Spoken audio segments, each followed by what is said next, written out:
Welcome to Negotiating Happiness, the show that helps you find happiness, success, and balance in your work and life. I'm Adriana Fiestro, your host for this journey into entrepreneurship and personal growth. We're broadcasting live on 107.7 and 105.3 FM in New Orleans as part of the United Public Radio Network. We explore the latest strategies, insights, and stories from successful entrepreneurs and experts. From managing stress to building a thriving business, we've got you covered. Good afternoon, everybody. Thank you so much for coming in. This is our very first episode of Negotiating Happiness. My name is Adriana Fiestro, and I will be your host. And in the next couple of weeks, we're going to have other guests, other entrepreneurs that will share their wisdom with us. So the big question is, where do we start? So let's start a little bit about me. Like I said, Adriana Fiestro, I run OntarioAssistant.com, and I am so grateful to be here. So I need to give a quick shout out to our network here, United Public Radio Network. Thank you for having me on, and thank you for letting me dip my toes into this wonderful industry of radio. So we are broadcasting live again on the United Public Radio Network and UFO Paranormal Radio Network at 105.3 and 107.7 FM in New Orleans. And again, welcome. Now we're going on to me blabbing on about who I am. You guys are actually able to leave comments and on all of our platforms that we are streaming on. So we are on YouTube, we're on Twitch, on various Facebook pages. So please feel free, don't be shy with the comments. Okay. So how did I start this? I actually started this business as a virtual assisting business that caters to small businesses and entrepreneurs. I have a legal background and I focus on operational efficiency. I do specialize in setting up new platforms, developing marketing practices, and updating the online presence for business owners. So what does that mean? If you are the everything manager, I am your everything manager. So it could mean anything from helping you out with figuring out a solution on how to market, to actually doing it, to updating a website, to putting you in contact with all kinds of other entrepreneurs to help you out. So my legal background, I'm actually licensed to be a paralegal, and I did practice, and I enjoyed my time doing the work, but I thought that there came a point where I wanted to branch out on my own and be my own entrepreneur. And I did. And what a great time to start when you are on maternity leave. And I say that with a smile because it was a wild ride. I started this business when my son was about a year old, probably a little bit before that. And we were dealing with so much. And also it was during the pandemic. And I'm sure a lot of people can relate with a lot of struggles that came our way, or with a lot of unknowns. But before that, I did various things. I was a hearings officer in the Social Services Committee in Scotland. I actually worked overseas. I was a graphic editor for the University of Toronto, and I did many things. I've worked in the medical industry, I've worked in the legal industry, I did it all. So I thought, what better way to help small business owners than to put my knowledge up to the test. So we're in 2023, and I've been running it for a couple of years now. And I say this to everyone, but I'm kicking myself for not starting this sooner. I really do have a passion for solving problems and helping others succeed. It's like a puzzle. It's like a life's puzzle that I get to figure out. Excuse me. So I was mentioning before that during maternity leave, we had a lot of struggles, just like everybody else did in the pandemic. But another big thing that not a lot of people talk about, and I have to say, I'm a young mom, so I'm still fairly limited in my experience, but boy, have the last 3 years taught me so much. When I first started my business, I was still dealing with postpartum depression, a new baby that never wanted to nap, and we had just moved into our new home, and I was building a business from scratch that I didn't really know how or when it was going to succeed. So I everything was pretty much just okay, take it one day at a time and go through it. And I'm sure a lot of people can relate with that.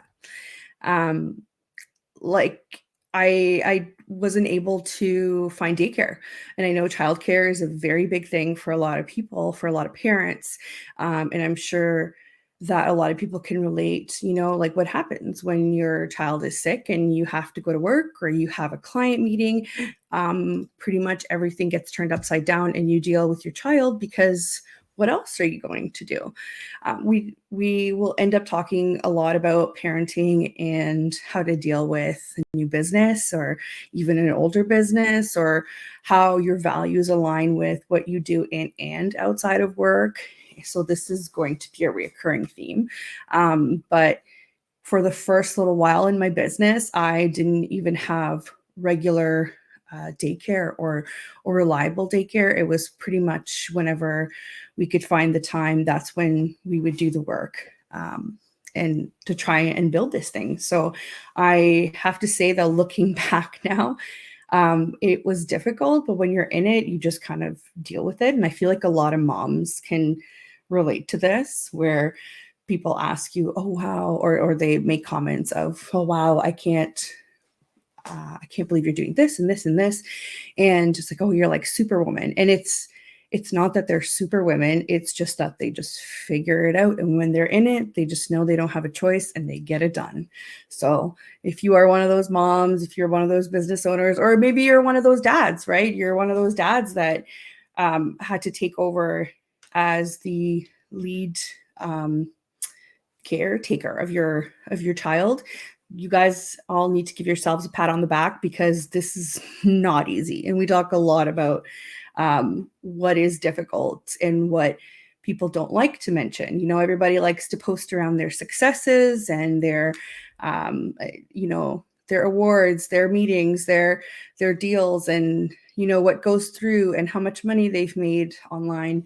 But not a lot of people will talk about, the bad days, um, the shaky days, the days that you don't know how you're going to finish.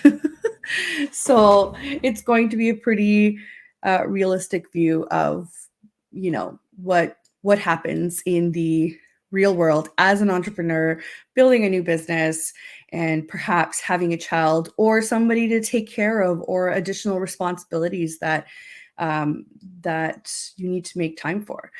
And another huge part of this will be about how, yes, we have all of those things to do, but what are we doing to make ourselves happy? What are the things that will make us go, this is why I'm hustling. This is why I'm, you know, um, maybe spending evenings and weekends for a while, just so that I can enjoy this and be happy, enjoy my success, and spend time with friends, with family, and appreciate me as a person. And I know everybody online talks about, self-care and, treat yourself.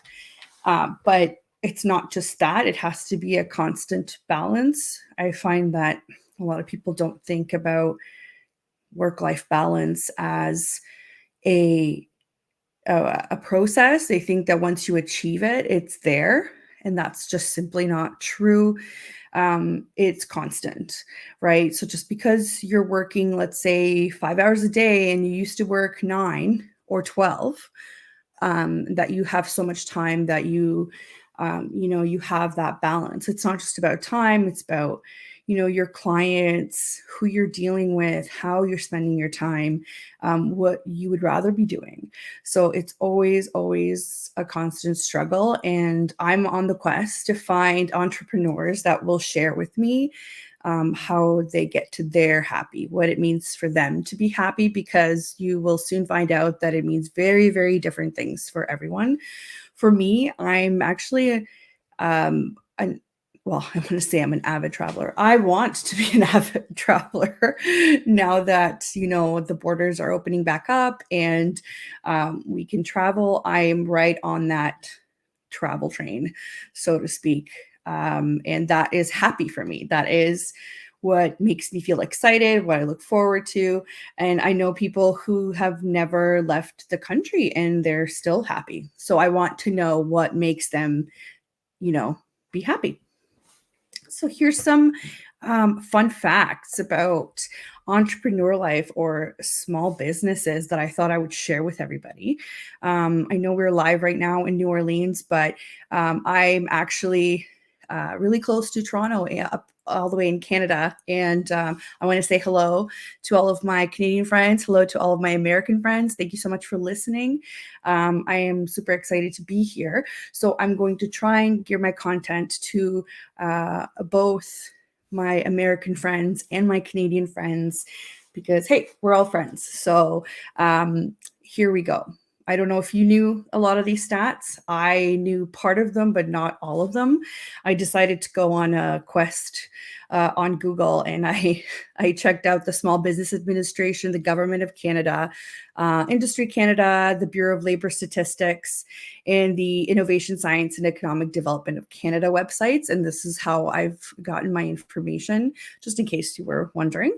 So in the US, small businesses account for about 99.9% of all businesses, while in Canada, they account for 97.9% of all businesses. So very similar, but I don't think that I knew how influential small businesses were to the entire market, to our economies. That's a huge, huge percentage of people who have decided to work for themselves and contribute to the economy, to their communities. They're creating jobs. This is huge. This is huge. I love these numbers. And in both the US and Canada, small businesses employ a significant portion of the workforce. So in the US, it's about 47.1%. And in Canada, it's estimated to be over 70%. That is huge. So imagine what our economy would look like without small businesses. What would the job market be like? I think we have a lot of people to thank for taking that leap because let's face it, starting a small business is very risky, but it can also be very rewarding. In Canada, I know that about 85% of small businesses have fewer than 5 employees. So that means that, you're one step away from an entrepreneur here. I mean, a lot of us are entrepreneurs are on our own, and apparently the majority are not that far away from us. So we can deduce from these kinds of statistics that it's very we're so close to that threshold of success and maintaining that success. And yes, we can get to the point where we have employees if that's what you want. Yes, we can sustain a business and be successful. Look at that. 85% of us have fewer than 5 employees. And if you can make that work, great. And I'll tell you this, I'm sure this is going to be a topic on the show. Hiring, staffing, dealing with employees is not easy. It's not just about, giving orders or delegating tasks on what to do. So this is definitely going to be a major topic. And I'm sure a lot of my entrepreneur friends have a lot to say about it. It's not easy, but it's also doable. And it's something that will help you scale and grow. Here's another statistic. The failure rate, since we do have to talk about the bad stuff too, I did promise we're going to look at both here. The failure rate for small businesses is similar in both of our countries with about 50%, which will fail within their first 5 years. So that's 1 out of 2 businesses, and that's a huge, huge numbers. And I mean, it could be because of a lot of factors. I know that there are differences in terms of regulations or government support and other factors that could impact the success of small businesses between Canada and the US. But I think that in some respects we have similar business cultures or business practices sometimes. We're also structured differently in terms of geography. And I know a lot of people ask the question of how much does geography count these days, since we're also global and a lot of small businesses are virtual, and maybe are not the traditional brick and mortar businesses. So this is something that we can explore. I know that I have entrepreneur friends who are very successful now, but they will tell you their stories where they've had a few of their businesses fail before they got to that sweet spot where they found success and maintained it and are living their best lives. So stay tuned. I hope you guys enjoy some of these facts because they were definitely eye-opening for me, and I hope they are eye-opening for you. I'm going to try and sprinkle them into every single one of our episodes going forward. I will tell you this about my own personal business success. I'm going to try to be very transparent. In my first year of business, I shocked myself because the biggest win for me wasn't the amount of dollars, but it was, I mean, it had to do with it, obviously, because life is expensive. And we all know now, even with the inflation going on. But it was the fact that I worked less hours and I made slightly more money than what I was making at my full-time job, where I felt like I was killing myself doing. So for me, it was the fact that I worked less hours and I wasn't stressed to the max. So my mind, my body, my soul wasn't in survival mode the entire time. That for me was worth it. It was worth the sleepless nights with the baby and then getting up and, working on a website or figuring out a marketing strategy or figuring out how I can keep my overhead costs low. I was like, yes, this is it. This is what I'm supposed to be doing. I'm supposed to be working less, but more efficient and providing the same kind of value as if I was working more, but also working with people that appreciate you and that need your services, that are appreciative of the results, but also of the process that you're taking them through. It was like night and day, the interactions. And, they do say that so you have a job and your coworkers are not the best, that will, the coworkers make the job kind of thing. And it's true. And even though I don't have coworkers because I work as a sole proprietor, my clients are the best. They're very appreciative. They're mindful of your time. I just have to say that I'm super, super lucky, and I haven't had to deal with a lot of conflict when it comes to clients, which is, again, unheard of sometimes, especially at the beginning. I do think that this really helps if you are in a position where you've done a lot of customer service work or have dealt with a lot of different industries. I think you'd be better equipped to work for yourself in that regard because you know how to deal with people, what to expect, how to manage your time, all of those key factors that will help you succeed. And I mean, I know I didn't face a lot of challenges in terms of dealing with my clients, but I've faced a lot of challenges in other ways. And in many, many ways, while I was figuring out my business, I wasn't figuring out my happy. I wasn't thinking about, okay, I am going to make this successful you know, for my livelihood, but also for me and for my family. And the only thing I could think about was I just have to make it successful. And it's that, attitude of hustling that a lot of people in 2023 would say that it's toxic.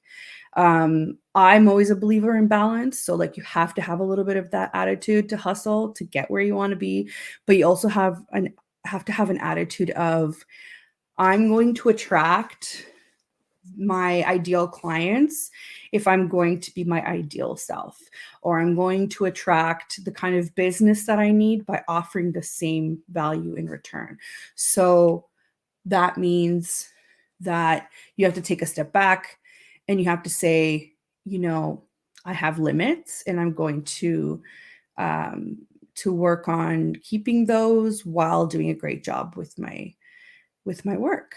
So my challenges were I was already sleep deprived with a 1-year old. I was constantly working on improving things like website and socials um and jotting down all of the ideas. I had so many ideas and I continue to be that person that has, you know, 10 steps ahead in development, but I don't have enough of the time to actually go do it. So then you know that that's signaling that you need some help. And, you know, I'm very much self-aware of that. And whereas I find that with certain clients that I help out, they're not self-aware. They know what needs to be done now and they just focus on that. So I will say that my challenge is that I know what I'm supposed to be doing. I'm just not doing it. It's as simple as that. Um, I did struggle a lot with medical problems while I was starting out my business. I had issues with my sciatic nerve, and if anybody's experienced sciatic pain, you must know how how incredibly painful that is. And if you don't, it's um, definitely debilitating, and at one point, I was feeling like I didn't wanna do this anymore. I this is I'm getting very vulnerable now, but I feel like people need to hear this so that, they understand, um, that it's okay to be low in order to get to the point where you're going to be high in terms of success and feeling and just getting it all right. But yeah, I definitely struggled a lot with postpartum depression, and to my very surprised self, I struggled with postpartum anger. And I have to give credit to my partner Brad because I he was he was the object of my anger a lot of the times, and I'm sure um, you know, parents can relate to this. Hormones are crazy. I don't know who needs to hear this, but hormones are crazy. And also, you're still healing and trying to deal with your own body, your changes, your baby that needs you constantly, your partnership, everything. Um, oh, I just noticed here, guys. I just trying to give a quick shout out. Michelle with travel. I've traveled lots with Michelle. Michelle is a producer here on the network, and she also has her show on Wednesdays and Thursdays at 9 p.m. EDT. So if you're into the outer realm and talking about all paranormal things, please check out her show. It's pretty cool. I've known Michelle for a really long time, and her family. So, yes, Michelle, travel. We've done a lot of travel together, so she's probably reminiscing at this point. And oh, and another hello from Canada from Bianca. Well, thank you, friend. Thanks so much for tuning in. Thanks, guys. Thanks for coming on and leaving comments. I will try and acknowledge all of you if I see them here on the board.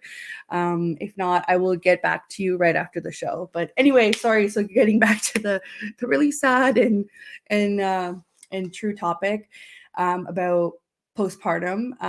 I will say this: I was very open and very understanding, and very much um, on it about mental health. Um, you just never think it's going to be you. So I had a really hard time understanding that it's okay. Like we're gonna figure it out. It's okay. So I will say this: I wish I got the help that I needed a lot sooner in terms of counseling and going to your doctor and doing all of those things that you never think you're going to have to do. So on top of having my mind race about business and about, new baby, I had to deal with myself, and I wasn't feeling like myself at the time. So it's okay to have those challenges. And out of that, I was able to build something that was good for me and my family. Like when my son is sick, for example, at daycare, and they call me to pick him up, yeah, I can do that. No problem, right? When I need to go to my appointments or take care of my back, I had a lot of physical issues after I had my son. And I did a lot of physio, chiropractic treatments, massages, and it was really helpful that I get to make my own schedule. Who can say that outside of business owners? I get to make my own schedule, and I get to sometimes work during hours. I'm a night owl, so sometimes the house is really quiet after everybody goes to bed, and that's when I work, and that's okay. That works for me. It works for my clients. So this is a huge benefit. But like I said, out of those challenges came this sudden urge to change my mindset about what business meant, and about what what does what's the meaning of office hours. I don't know. For me, they're different. For you, they might be different as well. What's the meaning of vacation, right? What's the mean? Like, how am I going to deal with emergencies? I am a lot less stressed dealing with a lot of things, because we have dealt with a lot of things in the past little while. Not just me, but as a collective. I'm a lot less stressed now than I was before I even had a child or a family to tend to or whatever, because you're always thinking, oh, what's my boss going to think about me taking time off? How am I going to make up for this work? But now you're doing it in such a different mindset, because you've learned from the challenges that you've had. And also, I'm not going to lie, some of the challenges were so difficult for me that now the day-to-day challenges are like, whatever, we just do it and move on with our lives, right? So it's definitely life-changing. And my whole show is about, I highly recommend that you work for yourself. So yeah, this is a lot of what I had to go through. And the very first challenges regarding to business were getting clients. But I have to say, I always say I got lucky. I think, I don't know if I got lucky or if I was just there at the right time with the right strategy. A lot of my clients that I work with now that are ongoing, I've worked with them since I've started, so a couple of years. And I'm super grateful for that. I do take on temporary projects, and those seem to be the clients that will come back over and over whenever they need other projects, which I'm also super thankful for. And a lot of this has come from marketing strategy or word of mouth or referrals. So that's not going to change, right? Word of mouth, the earliest form of marketing. Here we are still using it, still being very successful to this day. So yes, there were some challenges. I think a lot of business owners can say the same thing. I think I've lost a lot of business at the beginning because my tech wasn't working properly and people thought I was ignoring them. So that was a huge challenge. I think I just, ignored, I think, over 12 inquiries. That's a lot of clients, potential clients, right? That's a lot of potential projects that slipped away because my tech wasn't working properly. That was yet another push for me to get familiar with even more platforms, because we are in a digital world. So I needed to adapt even more. I need to learn even more. So my learning curve was pretty steep. But in one way, I'm glad I did because it showed me what other business owners are going through, right? I was able to relate to everybody else that was, overwhelmed by all of the information that we keep seeing every day. And I was able to offer them a solution, or to offer them, ways of dealing with inquiries or information or scheduling, right? We're all kind of juggling time here. So yeah, that's probably another of the big challenges. The one thing I will say is that out of all of this, resilience and persistence, those two concepts are crucial, because they help individuals overcome obstacles and challenges, right? So I've just described a bunch of my own in personal and professional, right? So resilience is the ability to recover quickly, right? Um, this is where stress comes in, right? Resilience. Persistence refers to the ability to continue working towards it. So not letting it affect you. Just, despite you encountering all these obstacles and challenges, you just have to keep going. Just keep looking forward.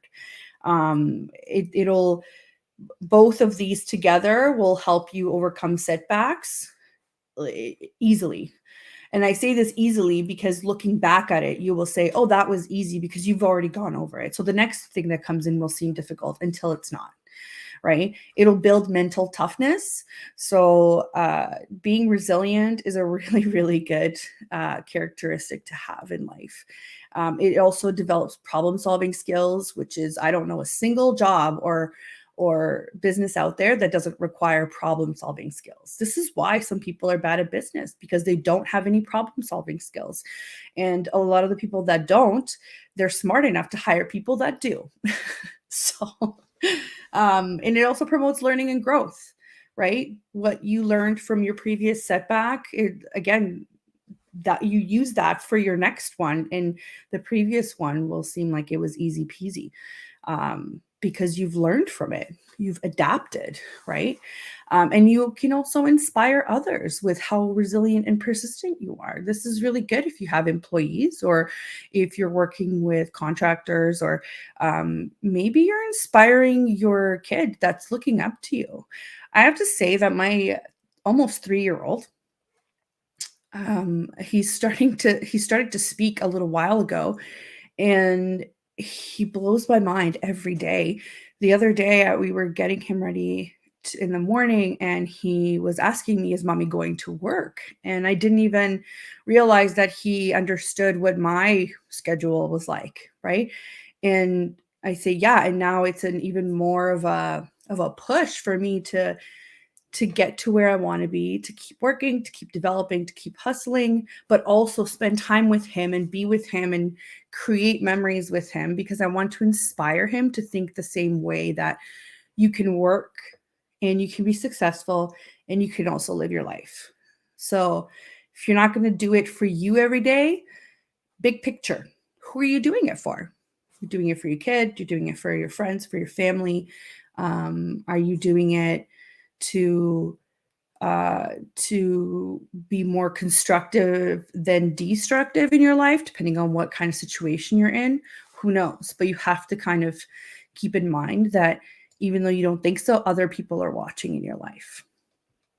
Okay. And I also wanted to share, because I thought it was very, very interesting. I wanted to share a couple of stories of really well-known businesses and the kind of challenges that they went through. Um, and we're gonna go through that. And if you guys have any more comments that I can see, I will definitely address them. And then we're going to talk a bit about I call it my random past, to give you a little bit more of an idea of who I am, and how I got here. I guess so far that what my struggles are, and kind of a little bit about what I do. But I'm going to tell you a little bit about my random past, and maybe it'll give you an insight into my, because every time I speak to people, and I tell them my work history or my life history, they always use the word random, because it is, and I'm kind of proud of that. I have some life experience, and maybe some other people my age don't. So to each his own, right? I can't wait to get you guys into to listen to some of the guests that I have planned. There's some pretty cool people out there who are killing it in the entrepreneur world. So I can't wait to do that. But okay, let's go to some stories about some really popular businesses and what challenges they faced, because I want this to be inspiring to everybody that's possibly thinking about starting their own business. So the first one here is the story of Airbnb. And I mean, I'm sure everybody knows about Airbnb. Maybe you've used it. Maybe you've had friends who've used it. It's a home sharing platform that allows individuals to rent out their homes or apartments to different travelers, visitors, whoever. The company was founded in 2008 by Brian Chesky and Joe Gebbia and Nathan Blair Chizik in San Francisco. And I apologize if I've butchered those names. I tried. Um, I've taken this information straight from their website, and I looked up some of the challenges that they had in Forbes magazine. So this is where my facts are coming from. So in the early years, Airbnb faced a few challenges. One was convincing people to use the platform. And you can imagine what it was like. Now it's normal to us because we are very much connected globally through the internet. But earlier, imagine telling somebody you can rent somebody's apartment, a complete stranger in a different country. I see where this came from. Of course, it was challenging convincing people to use the platform. You had no idea where you were sending money to be able to visit some person's home in some other country. A lot of their customers were hesitant to stay in a stranger's home. I think that's pretty obvious, and it took a lot of marketing and outreach to build trust with the users of the website. They also faced some legal challenges, and I actually remember this from personal experience. We were visiting Spain. Yes, we were visiting Spain. We were in Barcelona, and we had rented through Airbnb this quaint little apartment. And the host flat out told us, you can't tell the neighbors that you are tourists. And we didn't know why. And I guess it's a little bit like, you know how you have condo boards and they restrict some of the ways that you can use your condos. I guess it's kind of the same thing. But a lot of cities and countries were skeptical of the home sharing model, so they sought to regulate it or ban it. So this was on a bigger scale, not just, condo boards. The company had to navigate these challenges and work with governments to find solutions. So you can imagine how many roadblocks they had and how much work it took, and to build that relationship. But it's a good story, because you want to see that building a relationship works. You're not just relying on the internet to do work for you, or Facebook ads. I know a lot of people use all kinds of ads. And two, those are some pretty big challenges. Those are legal challenges, and they got over them. And now it's the number one home sharing platform. To be honest, I don't even think I know of another one. That's how big it is. So really good story, entrepreneurial story, I should say. I'll give you a Canadian example, which I'm so embarrassed. I didn't even know this was a Canadian company until I looked this up. So this is about Lululemon Athletica. So I'm sure you guys know it's yoga-inspired athletic apparel, and it was founded by Chip Wilson in Vancouver, Canada in 1998. And at the very beginning, he was selling his products at yoga studios and fitness centers, but he realized that he could expand his reach because they were becoming really popular. I was taking this information from their website, and the challenges that I'm about to mention were from a CNBC article that talked about their growth. So, as I said, they faced a lot of challenges as well as it grew. The biggest one was maintaining the quality control as the company expanded. And I know a lot of people know they love their products because their quality is amazing. And their attention to detail. It was difficult to maintain these standards as it grew, and it became an outsourcing problem, because they do outsource to other countries. And I know a lot of people have the different opinions about that. But we're just looking at it as an issue of, challenge being overcome. So, um, Lululemon has faced lots of criticism for their business practices. But I'm just looking at it purely from how do you outsource? How do you maintain the same quality that your customers or clients have grown to know? And how do you make sure that your production continues um, to grow while doing all of that? That's something that's very relatable, even to small businesses and entrepreneurs like us. I have a hard time finding other contractors that will do for me what I do for my clients in order to be able to take on more. Outsourcing is definitely a concern when it comes to quality. So I've just realized here what the time is. I'm just going to do a quick station ID for anybody tuning in just now. You're listening to Negotiating Happiness, and we're live on the United Public Radio Network and UFO Paranormal Radio Network at 105.3 and 107.7 FM in New Orleans. And we're also streaming on all of the popular streaming platforms like YouTube, Facebook, Twitch, you name it. We're on all of them. So welcome if you're just joining in late. We're talking about what negotiating happiness means to me as an entrepreneur and why I started the show. And we're actually just in the middle of talking about some success stories that face some pretty big challenges, because I had just finished telling you guys about some of my challenges as a small business owner. So we have another story here with a company that you guys probably know. It's Spanx, right? So Spanx is the shapewear company.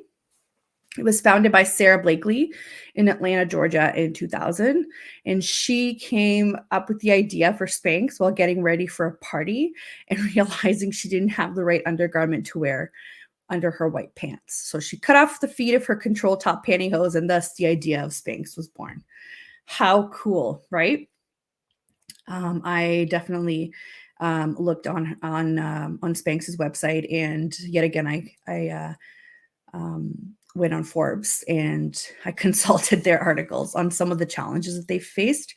So I feel like this story a lot of people can relate to, because she began selling Spanx out of her apartment, and the company grew rapidly. She eventually quit her job and focused on building it up full time. And today, Spanx is a $1 billion company selling a variety of products, including like bras and leggings and swimsuits and whatnot. But they did face quite a few challenges. The challenge for them was getting the product into physical stores. Many retailers were kind of skeptical of the shapewear market, and it was difficult for Blakely to convince them to carry her products. She had to rely a lot on word of mouth and direct consumer to consumer sales to kind of build the brand. So yet again, the idea of building relationships and partnerships comes to mind. And they also expanded internationally. So that was a whole other slew of challenges that they faced. They had to navigate cultural differences and adapt its products to different markets.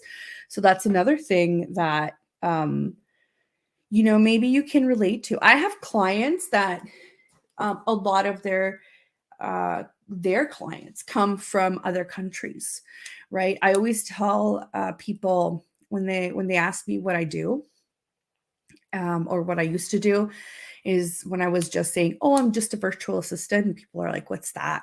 Right? And I used to say, "Oh, it's really popular in Australia." Right? Like it's really popular in the UK or the Philippines, or and having these services that are provided in different areas of the world will provide different results as well. So that's interesting that Spanx um, uh, I didn't even think about it because they did expand internationally. So I would assume that they would have a lot of cultural differences to navigate there. I mainly work with people that are somewhat local, but I'm also on the precipice of expanding. So I'm hoping to kind of go through the journey with you guys and show you kind of like the ins and outs of what it's like. Um, so here we go. One of the last stories is about Shopify. And again, I'm embarrassed that I didn't know this was a Canadian company, um, because we all know who Shopify is. They're an e-commerce platform. And it was founded by Tobias Lukey, Daniel Waynand, and Scott Lake in Ottawa, in Canada in 2006. So it actually began as an online snowboard shop. But the founders quickly realized that there was a need for a better e-commerce platform for small businesses. So they set up Shopify, where businesses like you and I can set up an online store and sell products to customers around the world.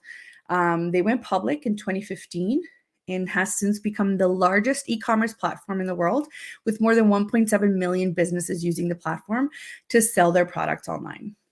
And they faced several challenges in the early years. One of the biggest ones was convincing businesses to use the platform. I feel like that's a common one, right? It's like, why do I need to do this? Especially at the time when it wasn't a popular thing to do, right? Um, they were hesitant to sell their products online. That's also, I feel like that's also a geographical thing as well. If you're a small business and you're used to going to markets and fairs and or making partnerships with stores that will sell your products, it would have been a very difficult thing to understand that you can sell your products online at the time. Um, Shopify also faced challenges in building a user-friendly platform. They had to invest heavily in research and development to create a platform that was easy to use and that was customizable for all of these businesses, because not all the businesses are the same in different sizing and different markets. And it also faced some challenges in scaling its infrastructure to handle the increasing demand for the services. So they went from not having enough people using it to having too many people using it. So it just shows you, even a brand that's this, successful has to go through their ups and downs. There's no other way around it. So we just kind of have to embrace it. I took some of my facts there, guys, from Shopify's website and TechCrunch. Here we go. We have a comment from Amy. Hi, Amy. Guys, Amy is my sister-in-law. Thanks so much for the support, guys. How important is content creation to new businesses? So that's a really interesting question. I get this question a lot. Depending on the industry that you're in, that answer will vary. I have businesses that have been thriving for 20 years. And while they know that they're in this new digital era of, content, piece after piece after piece, they only subscribe basically to one platform and they stick to it and it works for them. And that would be probably LinkedIn, because a lot of their customer base comes from people that are on LinkedIn solely. So for them, it's not really that important, but it's important to establish yourself as a brand. So even if you're not getting customers or clients online, it's really valuable to establish yourself as one of the brands that people go to when they need your kinds of services. So even if you don't have a huge following, I still think that it's important to put out valuable content, not just fluff pieces. But then again, if you look at photography or interior design, I would say they have to make content regularly because they're very visual industries, and these platforms cater to very visual consumers. And in that case, I would say that it's very important to create content for those kinds of industries. And they also serve as a portfolio. I myself have looked for photographers before, and I love checking out their Instagram accounts because I can see their work right there, right? So it depends. Thank you for the question. That's awesome. I think I think those questions here came in through YouTube, guys. So I don't know what link you have, but soon we're going to have more links up. But for now, if you want to get your comments up, YouTube is the place to be. Okay, so let's see. Where are we at? There we go. So we've talked about challenges in businesses. We've talked about some statistics of small businesses. I thank you for listening in, for going through this this crazy first episode with me. I did promise you I was going to share a little bit more information about myself. So here are some really random facts. I was talking to a friend earlier, and I was telling her how I'm nervous, and it's such a normal feeling to have. But I will say this. She was saying, don't worry, you've got this, you've done this before, kind of thing. And I just remembered to say, I've been in such random situations that I should be able to adapt to pretty much anything. So I'll give you 2 tidbit stories that maybe we'll touch base in more details in other shows and other episodes. But I've been around royalty and like the British Secret Service, and I managed to kind of keep it together, or slightly make a fool out of myself, and I just laugh about it now. I've been actually with Michelle, our producer, in the haunted forest in Romania. I don't know if you guys are fans, but it's it was quite the story, and it was scary. It was wild. I don't even know how to explain it. So, I mean, I've survived that too. I've been in a lot of different situations where nerves have come into place, or, I've needed to adapt quickly. And another thing that I remember from my coach, I did judo for a while. And my coach always used to say, the reason why you're nervous is it's normal because your body's getting ready to do great things. And that kind of stuck with me. Michelle in the comment here on Facebook. Yes. Michelle, Melissa, and me, we went to Hoya Baciu Forest, which is the haunted forest that I was talking about. That was a wild, wild trip, and I'm sure we can talk about it. Michelle's actually talked about it in her show with Amelia. If you guys want to check out any of Michelle's episodes, they are in archive on all of our websites. My show is also going to be an archive on all of the websites. So if you missed it, don't worry. Or if your friends and family missed it, you can access it. I will post links as well on all of my channels. But yeah, let's see what other random facts. I love coffee and anything that has caramel in it, which I feel like I laugh all the time when I see memes about coffee being a, loving coffee is not a personality. So real bacon here from Michelle. Yes, I love bacon. Who doesn't? What else? I have a son. He's going to be 3, and we're having a Spider-Man party for him. So any of the parents out there listening, I feel your pain. I also have to sit through hours and hours of Minions movies on repeat. So I feel you. Oh, Michelle, travel guide guru. I love traveling. Thank you for mentioning that. I love traveling. So I ended up telling everybody, if you were willing to listen, I would talk to you about travel for hours, but I also would offer my service to you for free of planning your vacation or your backpacking trip. I've actually been backpacking for 3 months. And it was one of those trips where I had no idea where the money was coming from, but I did it and I don't regret it at all.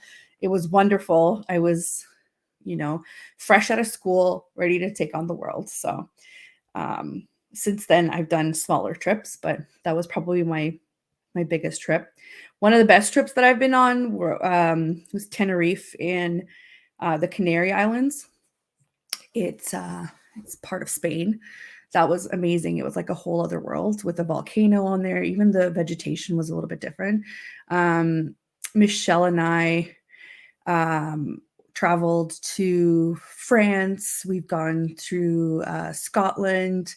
That was a lot of fun as well. We saw a lot of old architecture and a lot of protected sites. Bianca, you did the bravest thing of all, traveled with your young child. Oh, well, thank you. Yes, we recently went to Mexico. It was really wonderful. We went to Puerto Vallarta and we were only there for a week, and it was not long enough. And I have to say, kudos to my 2-year-old. He did really good. However, I will tell you right now, he had an iPad with him pretty much at all times. So don't feel guilty. Other than that, he enjoyed, he was pretty active, pool and beach and walking. And, we went to see a bunch of the surrounding villages. It was wonderful. He did really good. Really proud of him. But yeah, I could talk about travel for a while. So I'm sure that'll come up here and there. My next trip, I think it would have to say that I'd have to go back and visit my grandparents in Romania. I'm actually Romanian. I was born there and I moved to Canada when I was 12. So I want to go see them. I've taken my friends, Michelle and Melissa, to Romania, and they loved it. And it was a really proud moment. Michelle's commenting that she thinks it's beautiful. Thank you. It was. And I honestly, when I left as a child, I think I saw it with different eyes. But when I came back as an adult, it was definitely a pleasant experience. And I understood a lot more about, climates of countries and what they're going through a lot more. Love your grandparents. Thanks, Michelle. I love my grandparents too. They're those people who, they won't speak English, but they'll sit you down and they'll cook you a meal and they'll try and get you drunk with the strongest cherry liqueur that they have. So, that's, and wine. Yes, Michelle, and wine. For sure. For sure. Hospitality is everything to Romanian people. I don't know if any Romanians are listening, but I'm sure they'll agree with me. Hospitality is key. You're not polite if you don't offer everything that you have. So I'm glad I learned that when I was a kid. But yeah, we're nearing the end of the show, guys. So I'd like to thank you all for listening. And I'd like to thank the network for having me on. Michelle, thank you so much for producing. Again, check out her show. It's on Wednesdays and Thursdays on the same network at 9 p.m. EDT. And so that would be 8 p.m. CDT in New Orleans. And I really hope you guys are going to tune in. I'll be on every Monday at noon. So grab your lunch, grab your coffee, and let's chat. We'll chat about business and life and travel and what makes you happy. Oh, thanks, Bianca. Great show. Please come back. I will come back. Thank you so much. You guys are just the best. Absolute best.